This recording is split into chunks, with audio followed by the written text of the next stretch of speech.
کہ انسان خدا سے جدا کیوں ہوا، اور پھر جدا ہو کر اس کی زندگی اور معاشرے اور اس دنیا پر کیا اثرات پڑے، اور پھر یہ بھی کہ انسان نے خدا سے جدا ہو کر کیا کیا۔ یہ ساری چیزیں جو ہیں آج ہم دیکھیں گے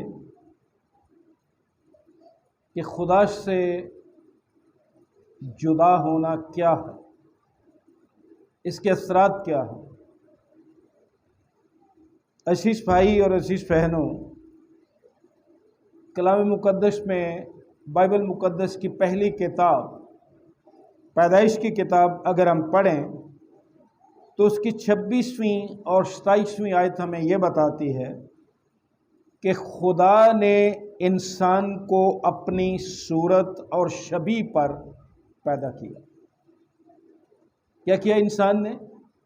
خدا نے انسان کو اپنی صورت اور اپنی شبیہ پر پیدا کیا۔ سورج، چاند، ستارے، سمندر، جو کچھ ان میں ہے، جو کچھ زمین میں ہے، جتنی بھی خدا کی تخلیق تھی، جو کچھ بھی خدا نے خلق کیا تھا، محض انسان ہے جو خدا کی صورت اور شبیہ پر بنایا گیا ہے، باقی اور کوئی چیز خدا کی صورت اور شبیہ پر نہیں۔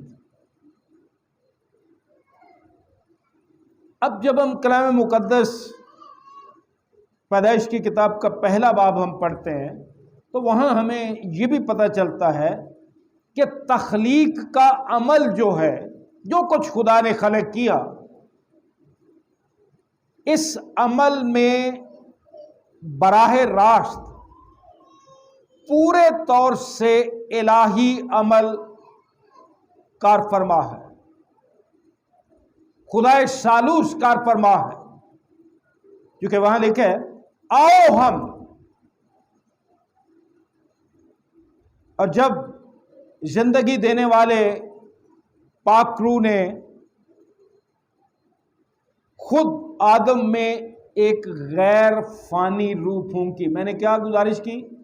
غیر فانی روح جب آدم میں پھونکی تو اس طرح سے جو آنے والی نسلیں تھیں ان کے لیے بھی وہ غیر فانی روح جو ہے محفوظ ہو گئی، جو ہمیں ہمارے پہلے باپ آدم سے وراثت میں پائی جانے والی، جو ہمیں اس سے ورثہ ملا، وراثت میں پائی جانے والی بغاوت اور گناہ سے خراب ہو گئے، جسے ہم موروثی گناہ کہتے ہیں۔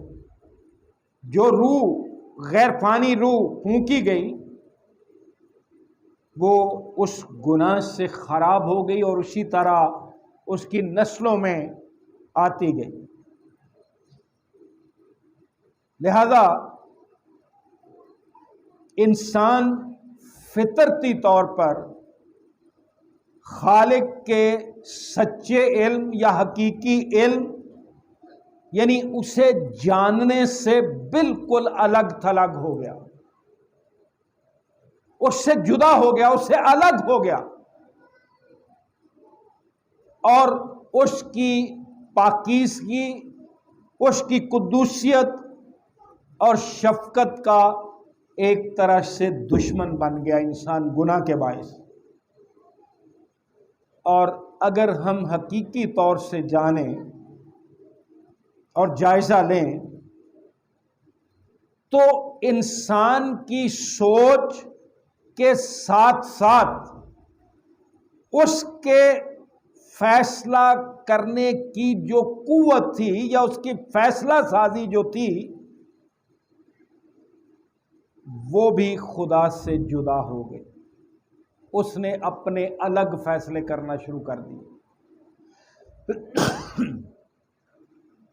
اور اس طرح خدا سے یہ جدائی یا علیحدگی یا دوری انسان کی زندگی کے سارے پہلوؤں کو متاثر کرتی ہے، سارے پہلوؤں پر اثر انداز ہو گئی جو ہم نے یہاں پڑھا۔ آگے چل کر ہم تفصیل بھی دیکھتے ہیں۔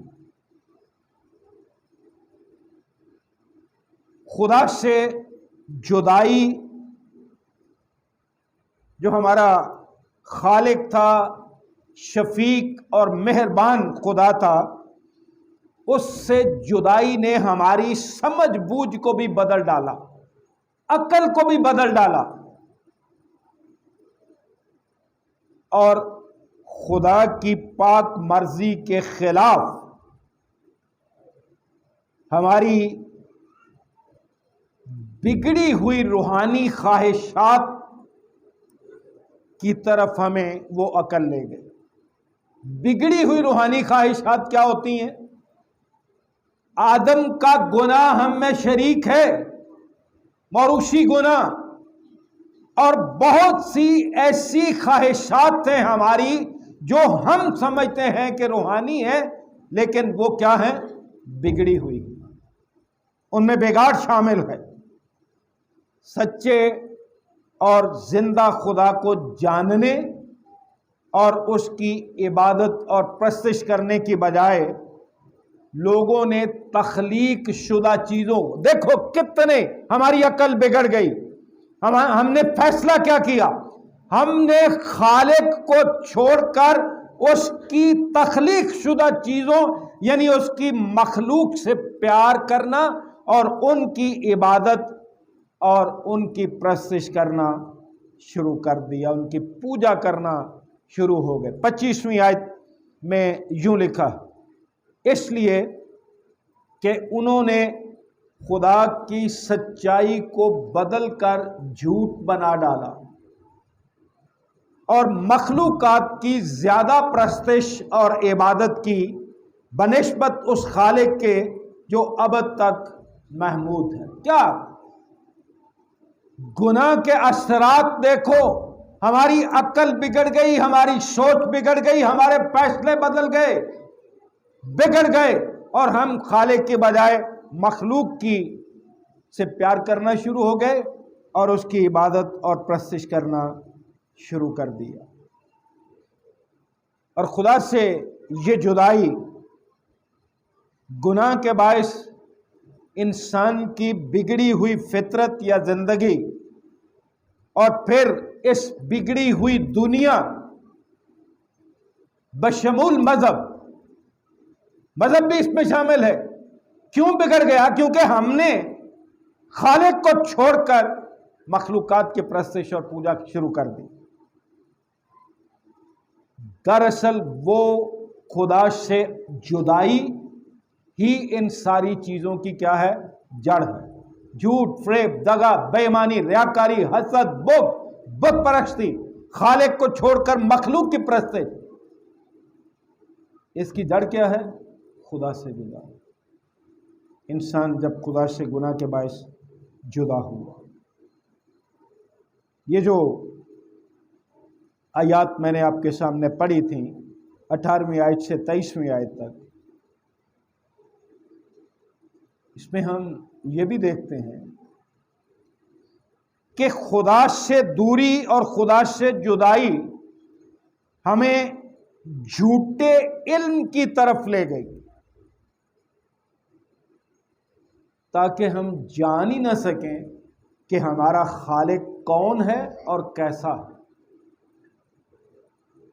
آپ کہیں گے جی یہ آپ کیا کہہ رہے ہیں؟ ہم تو جانتے ہیں کہ ہمارا خالق کون ہے، یہ تو جس کو پوچھو گے وہی کہے گا۔ لیکن حقیقتاً یہ جدائی جو ہے اس کے باعث ہم نے اپنے خالق کو جاننے میں بھی غلطی کی، اسے پہچاننے میں بھی غلطی کی۔ اور آج دنیا کا اگر آپ پورے طور سے جائزہ لیں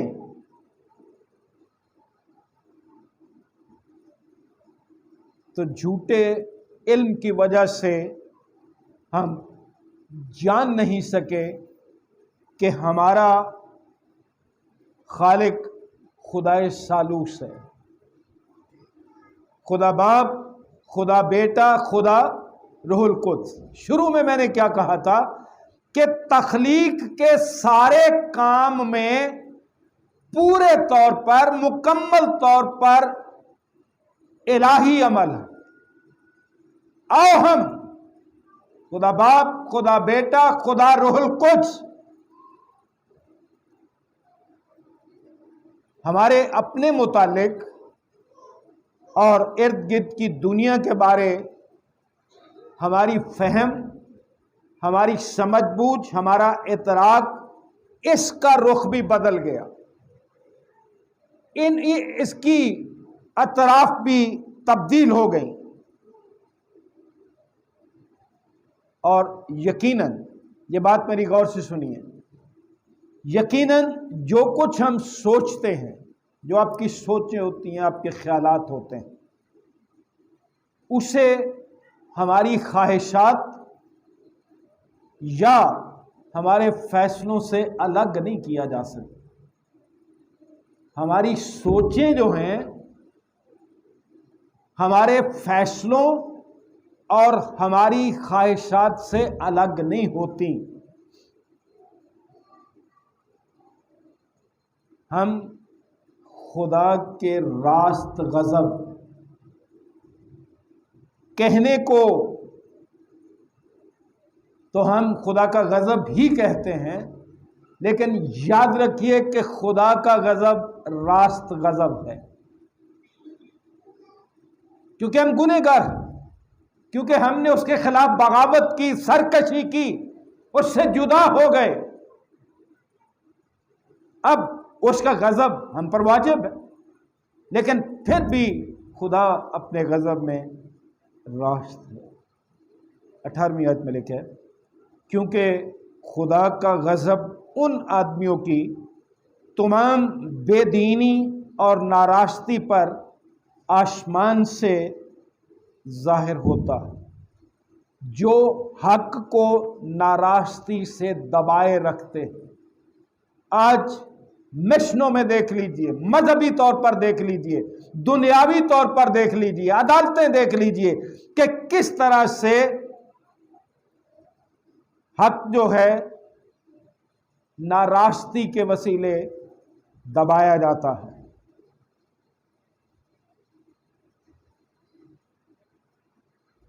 الہی مکاشفہ یعنی کلام مقدس نہ صرف ہمیں واضح طور سے یہ بتاتا ہے کہ ہمیں خدا کے بارے کیا جاننے کی ضرورت ہے، بلکہ یہ بھی بتاتا ہے کہ ہم کون ہیں اور ہمیں کیا ہونا چاہیے۔ خدا نے جب انسان کو پیدا کیا تو جس حالت میں ہم ہیں اس حالت میں پیدا کیا تھا؟ نہیں۔ پھر جب خدا نے سب کچھ تخلیق کیا تو وہاں پیدائش کی کتاب کے پہلے باب کی 31ویں آیت میں لکھا ہے، خدا نے نظر کی اور دیکھا کہ سب کچھ کیا ہے؟ اچھا۔ پھر بگاڑ کیسے ہو؟ گناہ، خدا سے جدائی، یہ سارا کچھ بگاڑ دیتی ہے۔ تو ہمیں آج سوچنے کی ضرورت ہے۔ خدا کا کلام بتاتا ہے واضح طور سے کہ ہمیں کیا جاننا چاہیے، اور وہ جاننا یہ ہے کہ ہم کون ہیں اور ہمیں کیا ہونا چاہیے۔ گناہ کے سبب، خدا سے جدائی کے سبب ہم گنہگار ہو گئے ہیں، اور ہمیں کیا ہونا چاہیے؟ ہمیں خدا کے بیٹے اور بیٹیاں ہونا چاہیے۔ اگرچہ جسمانی طور پر خدا ہمیں نظر نہیں آتا، پھر بھی ہم اور ہماری دنیا خدا کے جلال اور اس کی بزرگی کی خاطر تخلیق کی گئی۔ ہم اور یہ دنیا خدا کے جلال اور اس کی بزرگی کے لیے تخلیق کی گئی تھی۔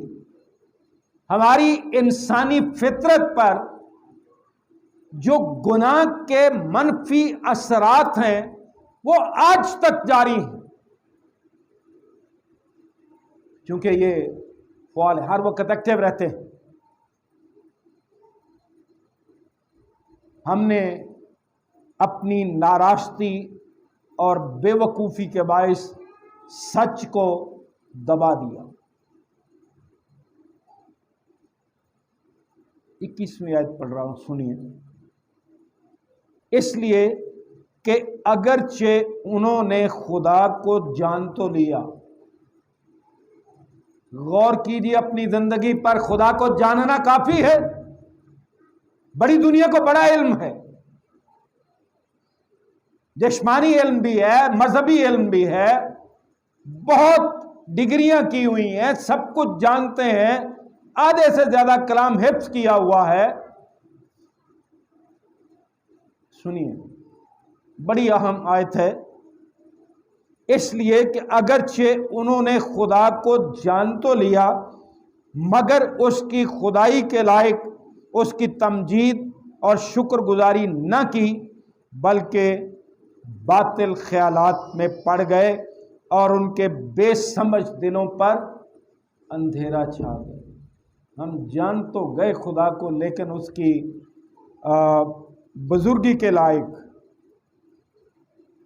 اور اس کی خدائی کے لائق نہ ہم نے اس کی تمجید کی، نہ اس کی شکر گزاری کی، بلکہ ہم باطل خیالات میں پڑ گئے۔ اس کی وجہ تھی یہ آیت خالق سے جدا ہو کر اس کے خلاف انسان کی جھوٹی خود مختاری کی مسلسل خواہش کو بیان کرتی ہے۔ باغ عدن میں واپس جائیے، سانپ آیا، اس نے کیا کہا تھا ہوا کو؟ تم خدا کی مانند بن جاؤ گے۔ انسان کی خواہش اس وقت سے آج تک یہی ہے کہ وہ کسی کے تابع کیوں ہو، وہ خود مختار ہے اپنی ذات میں۔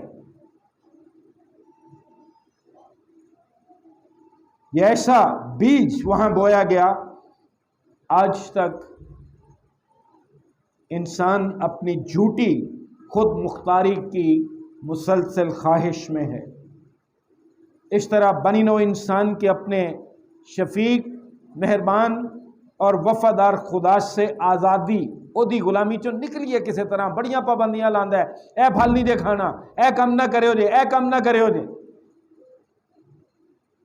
اس سے آزادی کی یہ خواہش انسان کے نہ صرف خدا کے بارے جھوٹے علم، بلکہ انسان کی خود اپنے اور اپنے ارد گرد کی دنیا کے بارے جھوٹے علم کا بھی یہ مسلسل بیان ہے۔ کیونکہ کلام مقدس یہ بتاتا ہے، اگر ہم یہی آیات جو ہیں ان کو پڑھیں، 24ویں سے 27ویں آیت تک پڑھیں تو سنیے کیا لکھا ہوا ہے۔ اس واسطے خدا نے ان کے دلوں کی خواہشوں کے مطابق، کیونکہ تھی چاہتے ہی نہیں ہو اندروں دلوں خدا مندی عبادت کرنا، بائبل پڑھ لینا، دعا مانگ لینا، پیغام سنا لینا، روزے رکھ لینا، چندے دے دینا، دہیکی دے دینا، بڑا اس کو سمجھتے ہو کہ ہم نے خدا پر احسان کر دیا، لیکن تمہارے دل کے اندر کی خواہش کچھ اور ہوتی ہے۔ جب تک یہ خدا کے ساتھ رفاقت میں واپس نہ آئیں ساری چیزیں، دعا، کلام پڑھنا، سنانا، روزے رکھنا، چندے دہیکی دینا، اس وقت تک یہ بیکار ہے۔ سنیے، اس واسطے خدا نے ان کے دلوں کی خواہش کے مطابق انہیں ناپاکی میں چھوڑ دیا، تاکہ ان کے بدن آپس میں بے حرمت کیے جائیں، اس لیے کہ انہوں نے خدا کی سچائی کو بدل کر جھوٹ بنا ڈالا۔ یہ خدا کی سچائی ہے، اس کا کلام، اس میں کیڑے نکالتے ہو، اس کو بدلنے کی کوشش کرتے ہو، اور اس میں سے وہ باتیں ثابت کرنے کی کوشش کرتے ہو جو نہ کبھی خدا کا منشا تھا، نہ کبھی خدا کی یہ رضا تھی۔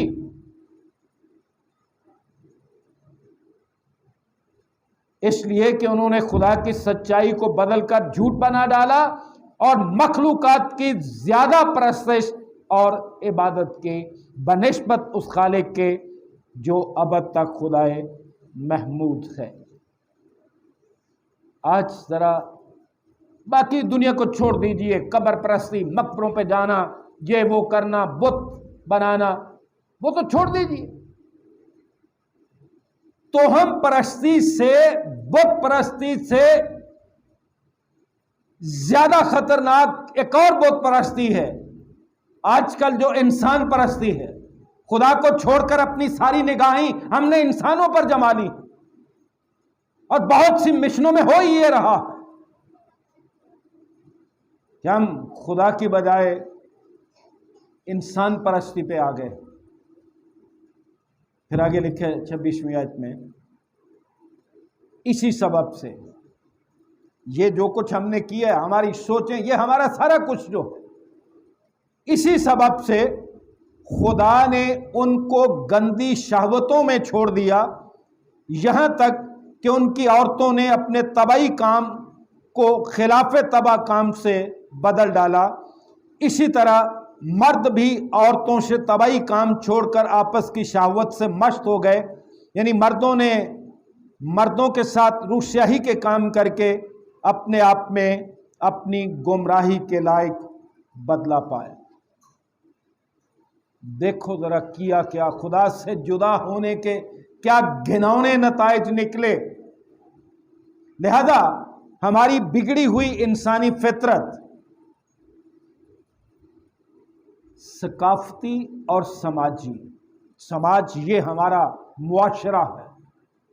ثقافت، کوئی کہتا ہے کہ جی ہماری ثقافت میں، ہمارے علاقے میں یہ ہوتا ہے، یہ ہوتا ہے۔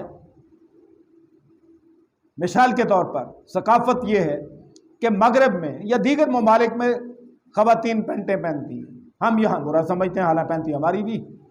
ہم یہاں سر پہ دوپٹے لیتے ہیں، وہ نہیں لیتی۔ اپنے اپنے کلچر کی بات ہے نا، یہ ثقافت۔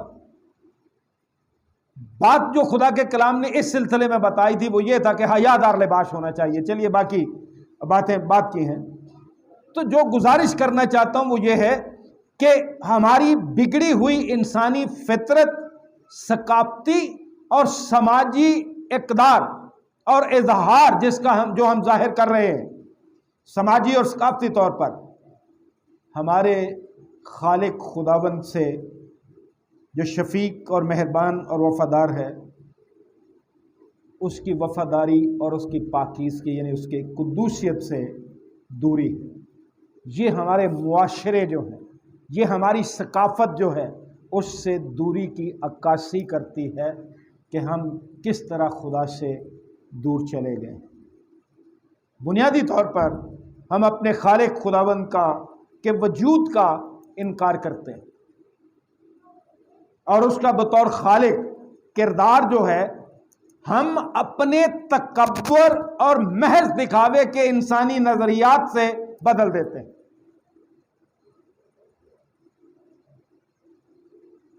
سوچو کہ ہم نے کیا کیا۔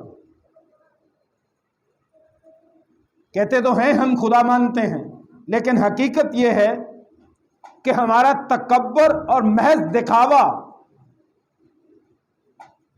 اس کے وجود سے انکار کے برابر ہے، اور اس طرح اپنے اور اس دنیا کی تخلیق کے بارے ہمارے جو نظریات ہیں محض انسانی نظریات سے بدل دیتے ہیں۔ بہت سی چیزیں ہیں جو کہی جا سکتی ہیں، ان گنت چیزیں ہیں، لیکن ایک چیز میں ضرور بیان کرنا چاہوں گا۔ آپ کو پتہ ہے کہ ایک جو ڈارون کی تھیوری ہے وہ کیا کہتی ہے کہ جی انسان پہلے بندر تھا یا بنمانس تھا، اس سے ترقی کرتے کرتے آج جو انسان کی حالت ہے وہ اس سے بدلتے اور ترقی کرتے ہوئے ہیں۔ یہ خدا سے کے وجود کا انکار نہیں ہے۔ انسان پرستی خدا کی بجائے انسان پرستی اور چیزوں کی پرستش، کیڑے مکوڑوں کی، پرندوں اور چوپایوں کی پرستش، یہ اس کے وجود کا انکار نہیں ہے۔ عزیز بھائیوں اور عزیز بہنوں، بطور مخلوق، چونکہ ہم مخلوق ہیں خدا کی، ہم اس کے مقصد کو رد کر دیتے ہیں۔ اس کا مقصد کیا تھا؟ ہم اس کی بزرگی، اس کی ستائش اور اس کی تمجید کریں، اس کی بزرگی کے لائق اس کی عبادت اور پرستش کریں، جس کے لیے اس نے ہمیں تخلیق کیا تھا۔ اور مجھے افسوس ہے، یہ جو آیات آپ نے دیکھی ہیں نا، 26ویں اور 27ویں آیت، اس پر کبھی غور کر کے دیکھیے کہ ہم کدھر چلے گئے۔ یہ خدا سے جدائی اور دوری ہی ہے کہ جس طرح سے ہم تخلیق کیے گئے تھے، ہم نے اس کے مقصد کو رد کر دیا ہے، اور اپنے طور پر ہم سمجھتے ہیں کہ ہمیں اپنی الگ نمایاں جنس اور کردار تبدیل کرنے کا پورا حق حاصل ہے۔ آپ کو پتہ ہے مائیکل جیکسن نے کتنے روپے لگا کے اپنی جنس تبدیل کروائی تھی؟ آج منڈے کڑیاں تے کڑیاں منڈے بنے پھرتے۔ کس کو حق ہے؟ یہ خدا سے دوری، اس سے جدائی ہی کا نتیجہ ہے کہ ہم نے اپنی الگ اور نمایاں جنس اور کردار تبدیل کرنے کا بھی ہم سمجھتے ہیں کہ ہمیں حق حاصل ہے، جبکہ یہ تو کام خدا کا ہے جس حالت میں وہ پیدا کرتا ہے۔ اسی لیے یہ 26ویں اور 27ویں آیت بڑا واضح کرتی ہے کہ ہمارا کردار ہو کیا گیا۔ سدوم اور عمورہ میں جا کے دیکھیے، پڑھ کے دیکھیے کہ وہاں بھی یہی کچھ ہوا تھا، اور ہم خدا کو دھوکہ دینے اور اسے دور رہنے کے لیے اس سے اور بھی طریقے ڈھونڈ لیتے ہیں۔ یہ ٹی وی کے آگے پانی رکھنا شروع ہو گئے، دعائیں کرنا شروع ہو گئے، یہ خدا سے دور ہونے کے نتیجے نہیں ہیں۔ پچھلے اتوار میں نے ایک جگہ پیغام دیا تھا، تو وہاں میں نے کہا مجھے جو 127واں زبور ہے اس میں خدا کا کلام یہ کہتا ہے، دیکھو اولاد خداوند کی طرف سے میراث۔ میں نے کہا اولاد کہاں سے آتی ہے؟ جی خداوند کی طرف سے میراث۔ تو میں نے کہا یہ جو ٹی وی والے کہتے ہیں، بتاتے ہیں، سناتے ہیں اور سنتے ہیں، سنانا تو چلو کم علمی ہو سکتی ہے، سننا تو کم علمی نہیں ہے نا، کہ میں اتنے اتوار آیا، میں اتنے جمعرات، اتنے بدھ میں نے دعا کری تو مجھے بیٹی مل گئی، مجھے بیٹا مل گیا۔ کلام کہتا ہے اولاد خداوند کی طرف سے میراث ہے، تم نے انسانوں کے پیچھے لگ گئے ہو۔ ہم نے اپنے حقیقی خالق خداوند سے دوری اور جدائی اختیار کر لی، اور آج تک ہم ایسا ہی کرتے آ رہے ہیں۔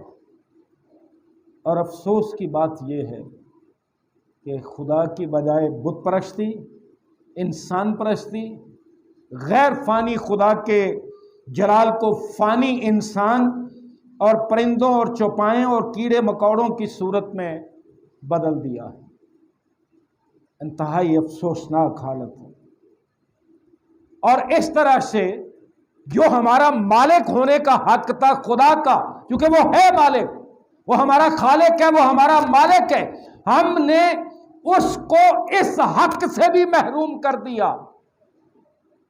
ہم تو اسے اپنا مالک سمجھتے نہیں ہیں، ہم نے تو اپنا مالک ہی اور بنا لیا۔ کیڑے مکوڑے، انسان،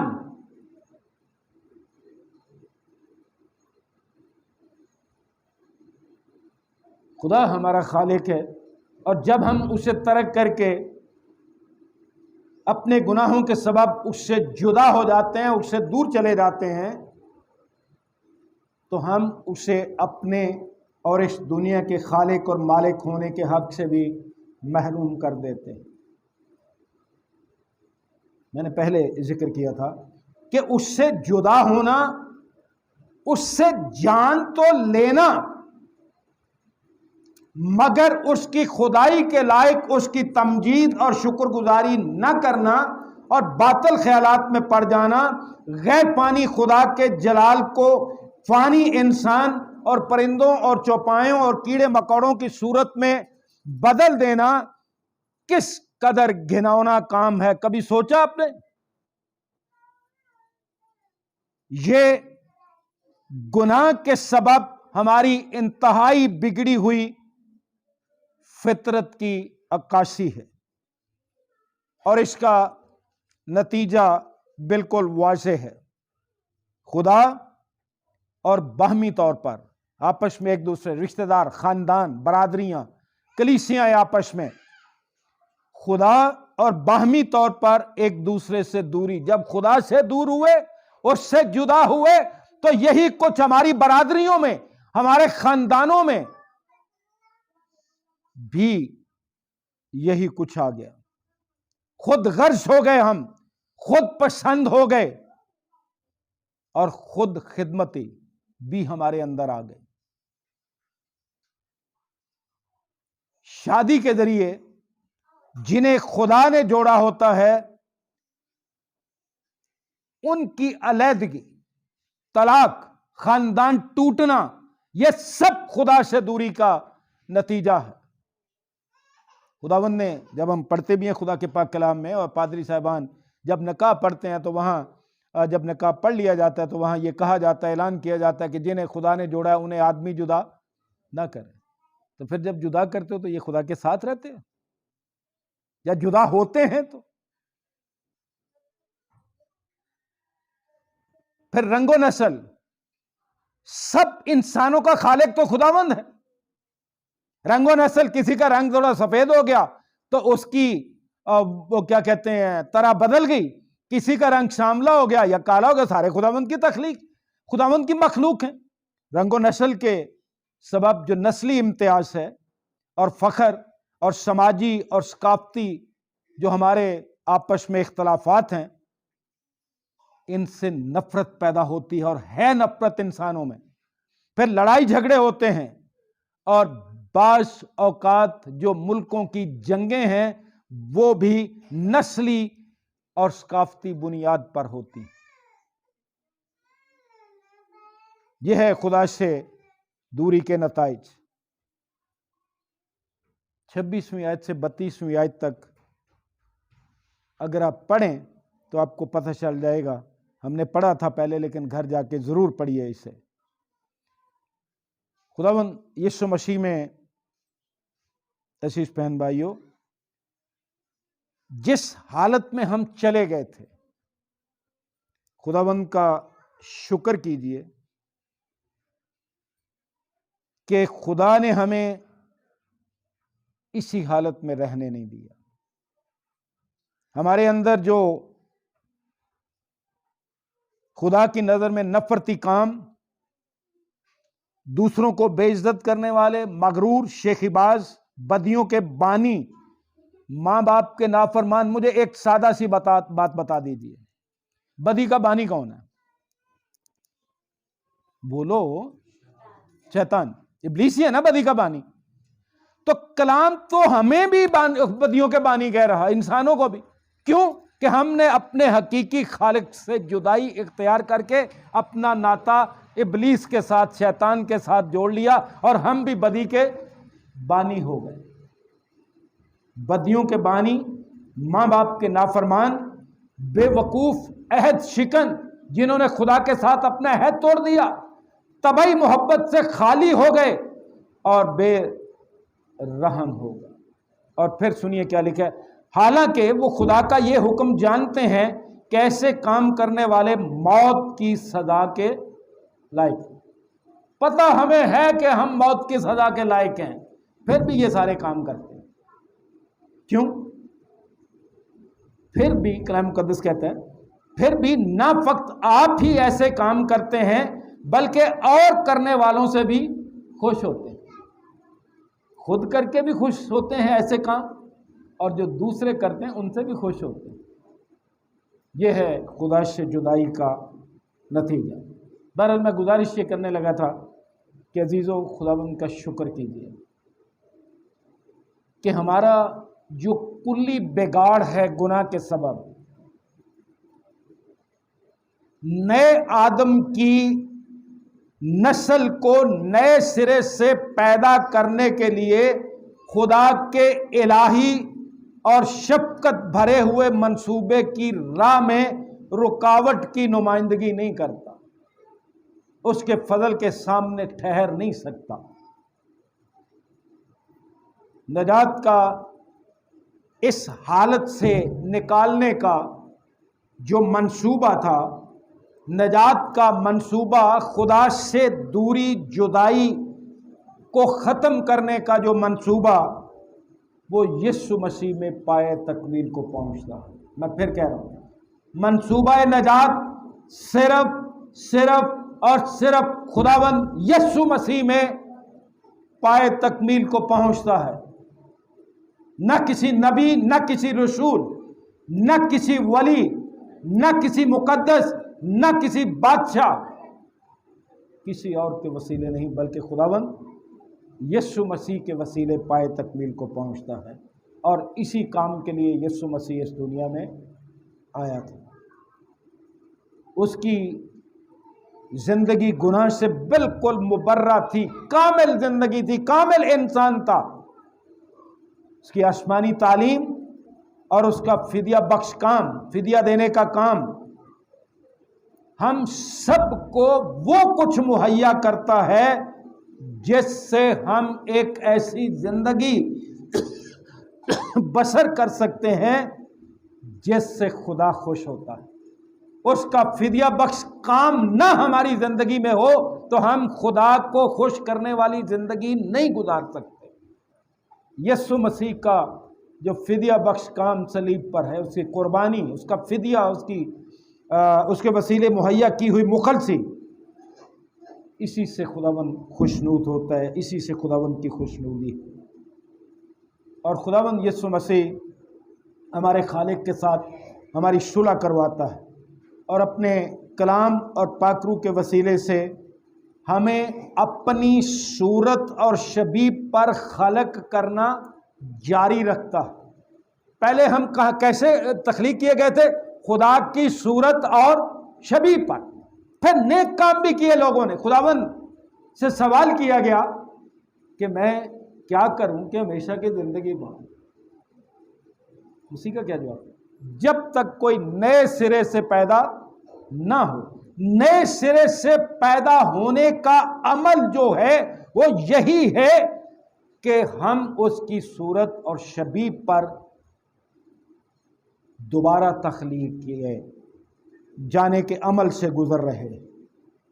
وہ آسمانی صورت اور شبیہ، خدا کی قدوسیت، اس کی پاکیزگی، اس کی شفقت کی وہ آسمانی صورت جو آدم گناہ میں گرنے سے پہلے رکھتا تھا، یسوع مسیح میں بحال ہو سکتی ہے، ورنہ اور کوئی ذریعہ ہے نہیں۔ میری دعا ہے خداوند ہم سبوں کو یہ برکت دے کہ ہم نہ محض اپنے خالق کو جاننے والے بلکہ اس کی خدائی کے لائق اس کی تمجید اور شکر گزاری کرنے والے بھی بنیں۔ کسی صورت بھی باطل خیالات میں نہ پڑیں، اپنے آپ کو دانا جتا کر بے وقوف نہ بنیں۔ خداوند سے دعا ہے کہ وہ ہمیں فضل بخشے تاکہ ہم کسی صورت بھی اپنے غیر فانی خدا کے جلال کو فانی انسان اور پرندوں اور چپائوں اور کیڑے مکوڑوں کی صورت میں نہ بدلیں۔ خداوند ہم سب کو برکت بخشے، آمین۔ آئیے اپنے سروں کو جھکائے دعا مانگیں۔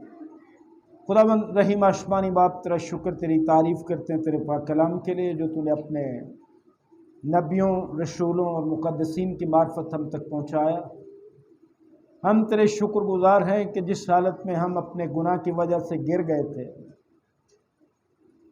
تو نے ہمیں اس میں سے نکالنے کے لیے اپنے بیٹے کو اس دنیا میں بھیجا تاکہ وہ ہماری خاطر ہر طرح کا دکھ اٹھائے، اس لیے پر مارا جائے، تیسرے دن مردوں میں سے جی اٹھے اور آسمان پر تیرے داہنے ہاتھ جا بیٹھے تاکہ ہماری شفاعت کرے۔ بخش خداوند آسمانی باپ کہ تجھ خدائے واحد کو جانیں، اور نہ صرف جانیں بلکہ تیری خدائی کے لائق تیری پرستش کریں، تیری خداوند بزرگی کریں اور تیری تعریف اور تیری تمجید کریں، اور کسی صورت بھی تیرے جلال کو کیڑے مکوڑوں، چوپایوں اور پرندوں کی صورت میں نہ بن۔ روح القدس کے وسیلے سے قائلیت عطا کر کہ تجھے جانے کہ تو خدائے سالوس ہے، مہربان، رحیم، کریم، قہر کرنے میں دھیما، شفقت میں غنی ہے۔ تیرے تحمل کو نجات جانے، جنہوں نے یسوع مسیح کو قبول کیا ان کے لیے تیرے شکر گزار ہیں، جنہوں نے توبہ کی ان کے لیے تیرے شکر گزار، انہیں توبہ کے موافق پھل لانا سکھا، جنہوں نے توبہ نہیں کی ان کو بھی توبہ کا فضل عطا۔ اس کلام پر عمل کرنے کی توفیق بخش دے، یسوع مسیح کے نام سے۔